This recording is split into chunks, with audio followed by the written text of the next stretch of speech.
नेपाल में आग लगी है। आग सोशल मीडिया पर लगे बैन और भ्रष्टाचार के खिलाफ। मामला मंत्रियों नेताओं के घरों को आग के हवाले करने तक जा पहुंचा। कुछ के घरों को तो राख भी कर दिया गया। इस प्रदर्शन में सबसे ज्यादा युवा शामिल हैं।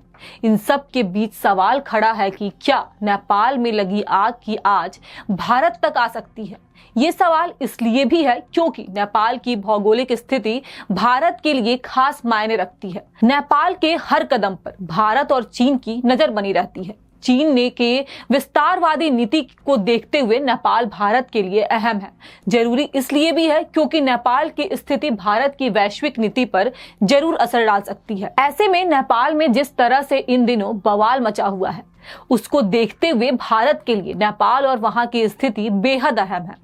खासकर तब जब भारत तेजी से अपनी आर्थिक क्षमता का विस्तार कर रहा है और अगले कुछ सालों में भारत जर्मनी को पीछे छोड़ दुनिया की तीसरी सबसे बड़ी अर्थव्यवस्था बन जाएगा।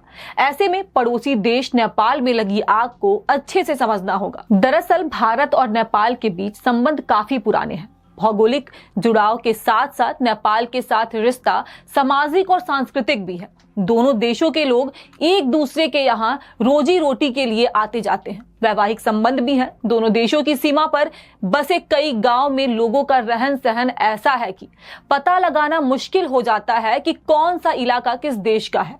भारत के लिए नेपाल का खास महत्व है क्योंकि यह भारत और चीन के बीच एक बफर स्टेट है। वहीं एक्सपर्ट का कहना है कि भारत के पड़ोस में जिस तरह की अशांति है, उस पर चीन भी नजर गड़ाया हुआ है। नेपाल के इस नाजुक हालात पर चीन जरूर अपनी विस्तारवादी नीति को लेकर एक्शन में दिख सकता है और यह भारत के लिए अच्छे संकेत नहीं होंगे बल्कि चिंता की विषय होगी, क्योंकि नेपाल में लगी आग के लिहाजा से देखें तो भारत का नेपाल में बड़ा निवेश भी है।